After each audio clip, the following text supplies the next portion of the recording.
Allen once said, "It's not that I'm afraid to die, I just don't want to be there when it happens." People hate death. We loathe death. We rebel against its very existence. But this isn't about that kind of rebelling. This is rebelling against how we say goodbye when that inevitable happens. So people often ask me why I started this business called I Want a Fun Funeral. And I should have a tragic story that made me need to do this, but it wasn't. It was something as simple as driving down the street one day and driving past a funeral home. Now, granted, I had gone to a couple of funerals and wakes in the past couple of months, and I was looking for a new business idea. So maybe I was primed, but it still felt like this random idea flew into my head, and I just thought, why are they all the same? And I could just picture what they're like inside, you know, with the heavy drapes and the, you know, old-fashioned looking and kind of depressing and completely uninspired and all the same. And all I could think of was, I could make them better. And I went off on this little fanciful flight imagining a new kind of funeral home. You know, maybe we'd have purple walls and comfy couches, maybe like curved walls and some good music, maybe a bar, and it started sounding like a cocktail lounge. But I was digging it, and I'm like, I'm going with this. And then I got this like a tsunami of a whole different way of doing funerals in our culture. So after a moment of like reality hitting and going like, yeah, right, I'm gonna like open a funeral home, this isn't gonna happen. The idea wouldn't leave me though. It kept staying in the back of my head. So shortly after this, I heard a story, which is a true story, and I'm gonna tell you extremely condensed version of. A young man who died happened to have left a last wish before he died. He wanted his family to go to their local pizza place and leave a $500 tip for their server for just a pizza and some sodas. So the family did this, people heard about it, the family wound up getting $60,000 as donations from just being inspired. And I heard this and I thought, why aren't we doing this every time somebody dies? Like, we are so missing the boat.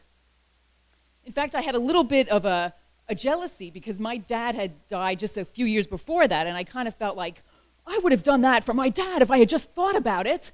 And in that moment, I completely rebelled against what I now saw as every wasted opportunity of sending someone off without a really big goodbye and making a big deal out of it.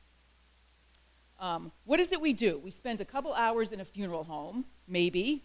We go to a church, maybe. We go to a graveside, maybe. We have food, always. Okay, takeaway, always have food. And I thought, this is the best we can do? Like, it just felt incredibly lame to me. Like, for the people we love the most, that's all we're going to do? So I just had this vision of doing something different. What we've become is passive observers of professionals carrying out a ritual, and we're not involved. And we should be being creative, engaged creators of something meaningful, where we really celebrate somebody. And I mean have their personality and their whole spirit in there. Because we all live like amazing lives, no matter what. Interesting and varied lives that deserve to be celebrated. And that we thank people for the difference they've made in our lives. So that's what I Want a Fun Funeral is about. It's literally about like rolling up your sleeves and saying, what are we gonna do to honor somebody? Like in a really big way. We could raise money, we could raise consciousness, support a cause, have a party, take a trip. Like, the possibilities are endless. Whatever it is about that person that you wanna keep alive. So the takeaway here is what I've seen is like a game changer after doing this for only a couple of years that I've noticed. And that's that things are possible when somebody has just died that aren't possible at any other time because of the emotions, the grief, the life-changing reality, people will do things then that they won't do any other time. So we should be taking advantage of that and harnessing that emotion, that energy, and maybe doing a little good in the world, making a difference. And it's not about size. It could just be something in your community, or it could just be something for the 3 people in your family. It doesn't matter. It's just do something a little bit bigger and have it be meaningful and matter and be memorable and then also healing. So I just want to leave you with this suggestion that that death is a once-in-a-lifetime opportunity. Don't blow it.